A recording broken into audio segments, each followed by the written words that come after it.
Oh, there we go. How cool is that? So yeah, I'd like to talk with you all for a few minutes about transforming climate trauma into climate resilience, climate anxiety into resilience. And what I want to start by doing as we begin is just to invite everyone. I know you've been on a break and you've had some sessions. Maybe you're just joining for the day, or maybe you've been in sessions this morning. But just to allow yourself to settle in to where we are right now. So just take a minute and maybe take a breath or two and just allow yourself to settle into your seat if you're sitting, and just notice kind of where you are and how you're doing right now, and just kind of check in.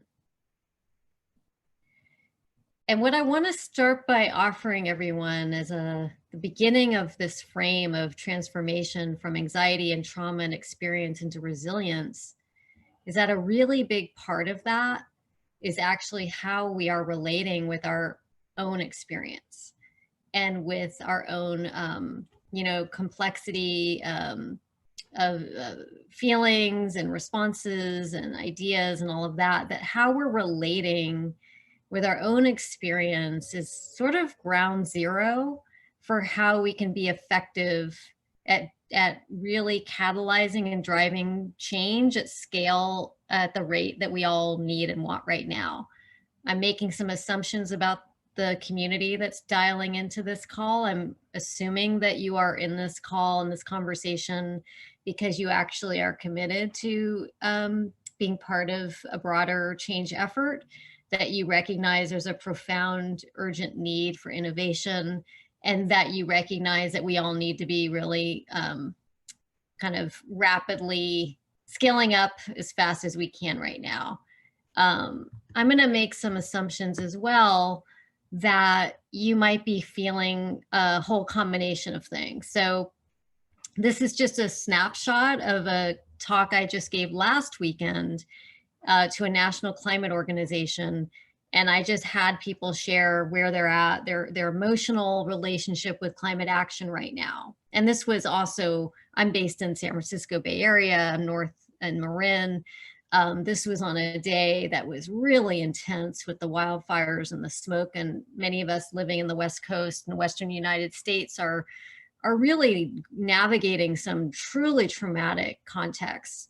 And so I wanted to kind of do a check-in to see where we at right now. And again, one of the things I want to invite us to really consider is that our relationship with all these messy and complicated feelings is just part of the territory. We don't need to be phobic about it, or worried about if we're too down, or if we feel paralyzed or overwhelmed or whatever that might be, that all is just sort of part and parcel of the work we're doing. And a really important part of resilience, a really key attribute of resilience, is in fact our ability to be flexible and to be with the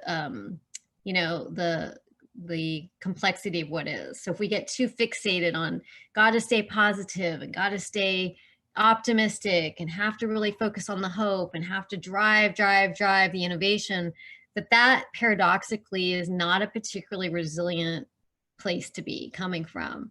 That resilience is really a lot about how we can be, again, with our own experience, but really with the experience and realities of the many different kinds of communities, populations, people around the world that we are now working with and engaging with.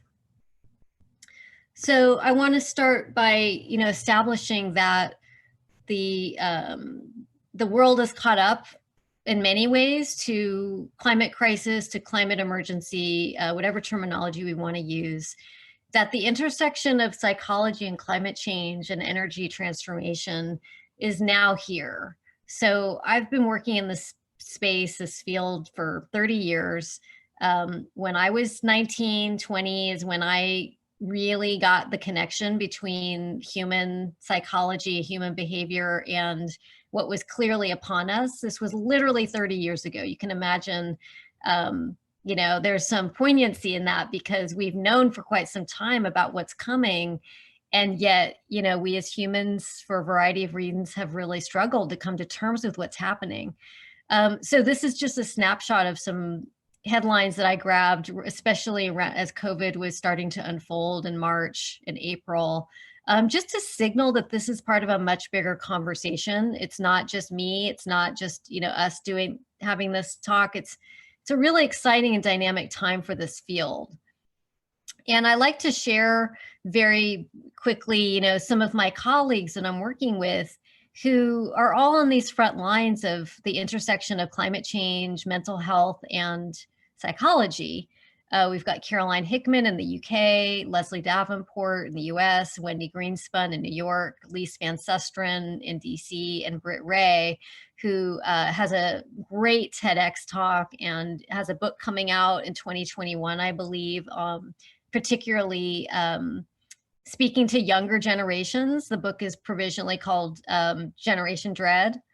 And so I just wanted to acknowledge that, you know, this is a community that's starting to evolve.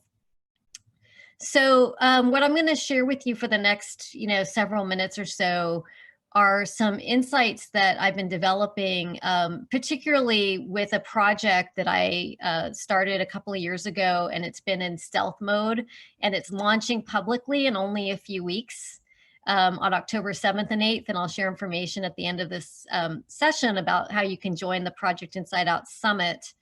And so what I'm going to be sharing with you is some material, some content that hasn't been really shared out publicly much at all, and it's pretty cool stuff. And it's basically the premise of Project Inside Out is how can we develop approaches and tools and resources for people working very practically in the energy and climate sectors. You know, how can we apply what we have learned from psychology into really just practical ways of engaging people and doing our work? So I want to just start with, again, this kind of level setting of some of the tendencies within the space and those I've worked with over the years, that there's sort of a tendency to think about this notion of the bad news, the doom and gloom, and then the good news, the positive news, and the solutions, that's this kind of dichotomy that gets tossed around a lot.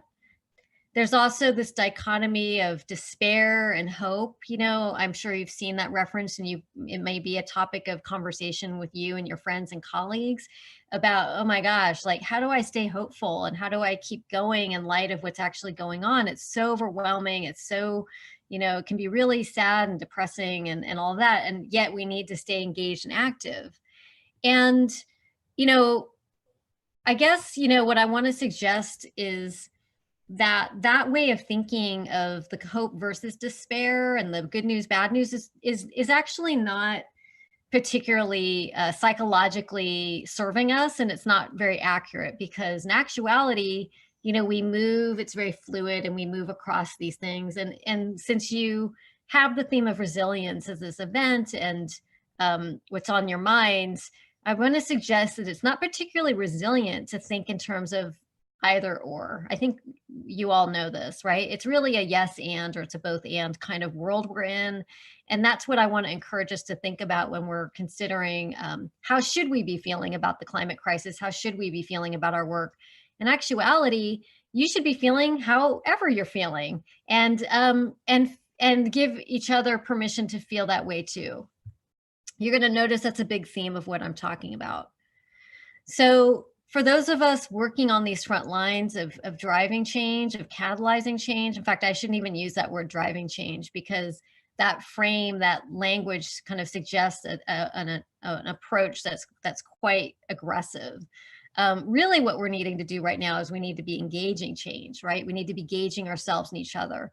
But a lot of people feel like we have to persuade, that we have to incentivize, that we have to trick and champion because things are so urgent and we have to move quickly. And so we kind of default to that way of thinking. Again, I'm going to really challenge that. And so, so part of the, you know, way of on the way to reevaluating our attitudes and how we are thinking about the nature of the work and how we can be most effective, we need to really take a closer look at our theories of change. And so I'm going to just take a couple of minutes and run through very, very quickly, and this will all be on the Project Inside Out website when it launches in a few weeks, what I've called a quadrant. And this quadrant is a map of the tendencies in our fields in terms of our theories of change and how we get kind of mired in particular ways of thinking about the best ways to move from climate anxiety and despair into resilience. So one of the first kind of main part of this quadrant is a behavioral focus. And this is really a behavioral economic kind of nudging, incentivizing, gamifying, levers, drivers, motivators. How do we get people to act? And that way of thinking has really dominated the space for quite some time. We've really been influenced by behavioral economics. And I just want to acknowledge that's just like one way of approaching and thinking about these things. But it's become a very dominant approach, especially in policy, especially in tech. We've got messaging. So, people who focus on this in this area are very concerned with framing and messaging. So what's the right language? What are the right values we want to highlight? How do we make this really compelling? It's a storytelling kind of branding mentality and lens that we bring. And then there's a systems innovation, which is, I think, where this community is very strongly located. How do we innovate? How do we accelerate, incubate, challenge? All of the kind of design thinking and innovation thinking in the tech sector has really profoundly influenced our thinking in very exciting and powerful ways, drawdown and, all the solutions oriented stuff. And the fourth part of the quadrant is the experiential. How are we feeling about what's going on? How are people wrestling with these issues? What's going on? How do we create context for people to feel that they're actually part of something? So this part of the quadrant is actually the most kind of emerging area that I tend to be primarily focused on. But what the punchline of this quadrant for us is to really see this as needing to be more integrated. That we need to be integrating our theories of change. We need to be integrating our skill sets and our disciplinary backgrounds. And that means also having teams that represent, different parts of the quadrant, that there's no one that's more important or better than the other, but each one of these on their own is actually deficient. So if you only focus on innovation, you only focus on design thinking, and you leave out all the anxiety and the ambivalence and conflicts people might have about this stuff, your work is not going to be as effective. If you only focus on nudging and incentivizing, but you don't take into account your messaging and your framing, it's going to be limited. So we need to really challenge ourselves to be more integrated in how we're approaching the work that we're doing. So the other really important point I want to convey here is about change and about the fact that, sorry, I dropped my phone, that, what we're talking about here when it comes to, oops. Oh, the slide just advanced. What we're talking about here is change, and we've got to situate the work we're doing in the realm of, frankly, change management. I found myself saying to someone not long ago when she was asking, what is it that you do? And I was like, well, I kind of am doing like existential change management. It's like change management for the planet. That's what we're doing right now. And so I think it's really important to recognize that it's not that people resist change, it's that we resist feeling like we're being changed. And if you think about that and really reflect on that, that has a lot of implications for how we're showing up in the work that we do. So I've got this pretty cool framework that I've been using for a while that draws on research in the world of motivational interviewing, which is a whole approach in the public health sector around how do we support people on really hard change. And I'm just going to run through these and see what resonates for you. So we've got people who tend to be the writers, which is, that you're really focused on trying to make the case for why this is the right thing to do. you know, and you feel like it's very much like, we've got to do this. It's the moral imperative, you know, and it's kind of has a bit of a finger pointing quality to it. And I just want to clarify, all of this is coming from a place of genuinely wanting to be helpful and genuinely wanting to do the right thing and the good thing. So it's coming from a good place, but it can come across in ways that don't have the desired impact. Then there's an education emphasis, which is, I'm an educator. I need to educate you. I need to tell you all about the solutions, all about the awesome innovation that I'm working on. I need to tell you why we have to do this quickly. And I need to really kind of, you know, basically connect the dots. And then we've got cheerleaders. And, you know, again, really easy place to fall into, which is, I need to keep this really upbeat and positive. I need to make sure that you feel inspired. I need to make sure that you know that this isn't, you know, going to be too painful or too hard, and, you know, fund my new initiative, or, you know, be part of this new project. It's all really exciting. And that is an understandable space too, but it can come across as kind of tone deaf if we're not listening to where people are, which I'm going to get to in a minute. So where we're going here is that there's the guide mode, and everything really I'm talking about in a way is about guiding. And so that's the level up moment that we're in, is how do we show up more as guides? And guides tend to do a lot of listening. You know, if you think about what is a guide, and experience you've had with guides in your life, you know, maybe think about, you go to a new country and someone meets you and they say, what is it you want to do today? How are you feeling? What's your energy level? What are you interested in doing? You want to climb to that mountain? I know of a really cool tea house. You know, it's like a guide actually knows a lot and has a lot of expertise. A guide is incredibly knowledgeable, but they are very thoughtful in how they're sharing that knowledge. And they are very tuned into where the other is, and they allow the other party or stakeholders to actually be driving more, to be leading, to say, yeah, I'm interested in this or in this. But it means that the guide has to hold back sometimes on what they know to be the right thing, and what they have all the passion, all the energy to share. They have to kind of hold back and practice listening, practice really giving space for the other to say or express or ask questions and so forth. So guiding is really, it's not about fixing or solving or persuading or pitching or cheerleading and pushing. You know, guiding is really about listening. It's a lot about listening, and it's about saying, well, would you be open to this? And what do you think about that? To hold attitude, it's a spirit of how we show up.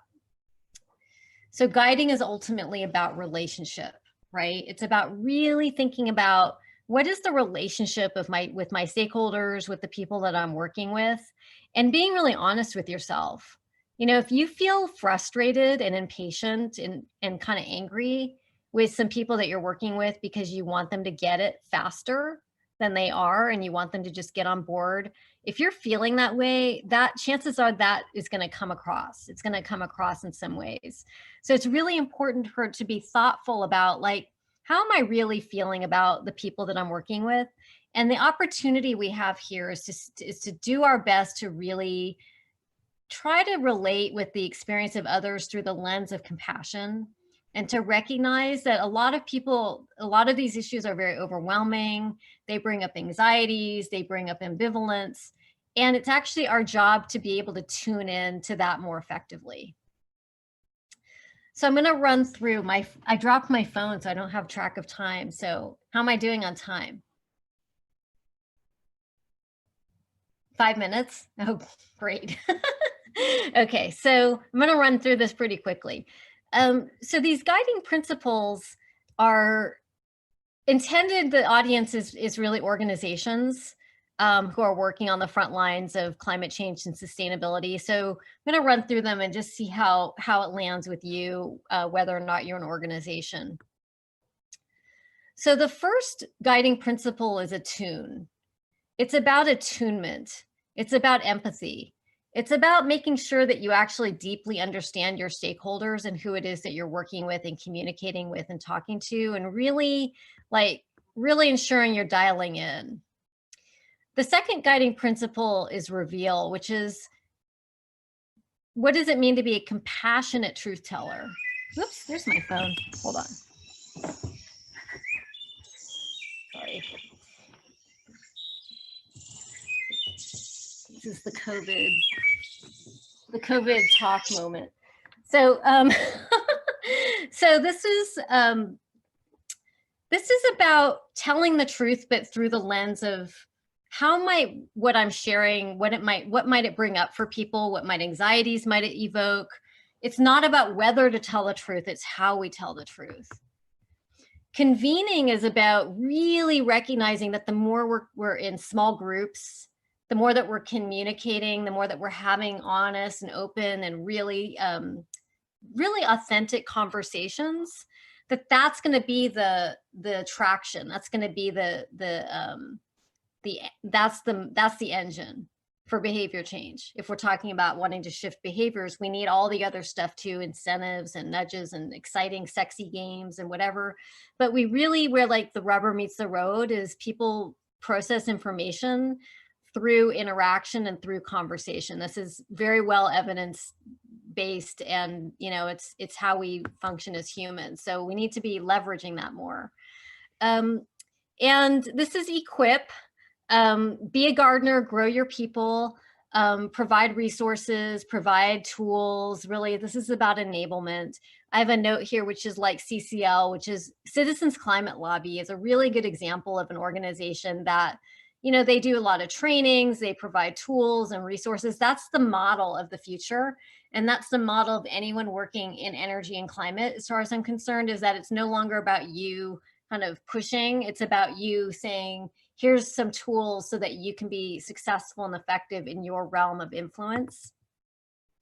And finally, sustain. So how do we really think about our work for the longer? We might be building up to a launch or to a big push or to a campaign cycle. How do we go beyond that? How do we go beyond like sign this pledge? Some of you might be involved with initiatives that use pledges, get the commitment, get the pledge. But what happens after that is what really is most important. It's one thing to sign a pledge and say, we as a company or an organization, we will vow to do this or that. It's another thing to provide ongoing touch points so that people actually feel supported and accountable. So I'm just going to close with the 3 A's. And the 3 A's are really just, it's like a distillation of what you can be thinking about in your work going forward. And again, this ties back to resilience. So the 3 A's are anxiety, ambivalence, and aspiration. And so what I want to leave you with is this notion that for any of us at any given time, we may be experiencing some anxieties that will be evoked by the current circumstances and by the prospect of a radical kind of energy transformation. It's going to bring up anxieties, and some of them may be rational and some of them may be irrational. They might be even inaccurate based on like inaccuracies. It doesn't matter. Anxiety is going to be there. Ambivalence is where people feel genuinely like pulled and conflicted between, well, I'm not the kind of person that would do that, or I really care about this, but I can't do that. It's where people are really like get tied in knots. And aspiration is really where I'm assuming a lot of people in this event tend to live, which is we aspire to a better world and a better future. And we want to bring you along with us. And what I want to say is that if you want to bring people along with you towards your aspiration, we need to become better at listening to and understanding and reflecting and engaging with the anxieties and the ambivalence on the way towards the aspiration, that these are all very interrelated.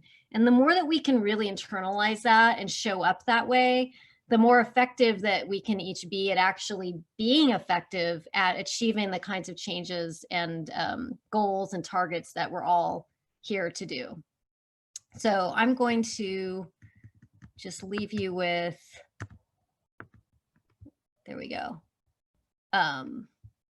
There's my contact information, and welcome you all to get in touch and to go to the website to sign up for the summit. And I will leave it at that. Thank you so much, Renee. I think this talk is kind of very timely given We're living through a climate crisis and pandemic, and people are probably feeling a lot right now. Let me just take a couple of questions from the audience. Someone asked, what's your opinion on international collaboration on addressing this, and kind of how can we work together across borders to achieve this kind of psychological change you're talking about? Well, it's essential. And I think everything that I've just talked about relates to that. If you actually follow the guiding principles of attuning, reveal, equip, convene, and sustain, it's all about how do we tune in.